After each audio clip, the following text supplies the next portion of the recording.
know that you'd said it would pass the Senate at House 100 by at least 104 votes, and it's been in the Senate, and it's been kind of just, for lack of a better term, just dragging. And it stayed in subcommittee forever. I got passed out to full committee this week. Did not take action on it. Subcommittee went back and amended it. And I think the amendment that they looked at, Cam, was increasing the notification limits to like $250,000 on seatbelts notification. Can you talk a little bit about that and how that affects the bill that we're? Yeah, they are trying to find middle ground on the seatbelt issue between the business community and the trial lawyers. And there's talk about a threshold. We feel like the $250,000 threshold is just too high. Right. We want to be reasonable. We want to seek middle ground. We want to seek a compromise on this. But something much lower than that is probably where we need to go to have a threshold. I understand the argument that we do not need to bring in experts into magistrate's court. Right. We get that, agree with that, no problem. But we need a more reasonable threshold because $250,000 is just too high. Well, I know that when we were looking at thresholds of $25,000 to $50,000, 98% of all the cases fell within those thresholds. So I think if you get that many of the cases to come under that level, that more than addresses what needs to be addressed in this particular case. Let's jump tracks a little bit and talk about workers' comp. Okay. A big issue for us.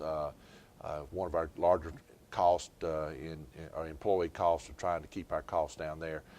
We've made some appointments or recommendations to appointments to the Workers' Comp Commission. We made those to the governor back in, I think, March, Cam. Where does that whole process stand right now? My understanding, and I could be wrong, but what is the scuttlebutt over at the State House is the Senate is not going to take up any appointments this year that in the final term of the governor, not just for the Workers' Comp Commission, but for others. That's unfortunate.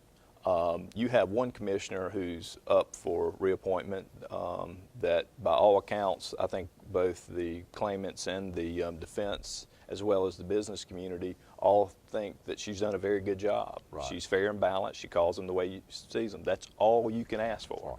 And that's all this coalition has ever asked for, is somebody who is fair and balanced to both the employee and the employer. We're pleased to see the governor nominated Louis Krill, who's an HR director with Alcoa. Louis was chairman of the Workers' Compensation Task Force, and he worked very hard. He's very knowledgeable in that field, and everybody I think who knows Louis, he seems like a very fair, competent individual, the type of person you want serving in state government. I would hate to see that Louis not to get a vote. Right. I think it's very reasonable for the business community and the voters just to ask for the Senate to do their job and vote. Well, I reckon the question would be, Cam, say they don't vote. I know in the past they've written things into the sine die resolution that said that the governor couldn't make appointments when the session's not in. Do you think they're going to do that this time, or do you believe that the governor may be able to make interim appointments until the General Assembly comes back in January? I can't answer that question because I have not had conversations with neither the governor's office or the Senate leadership on this.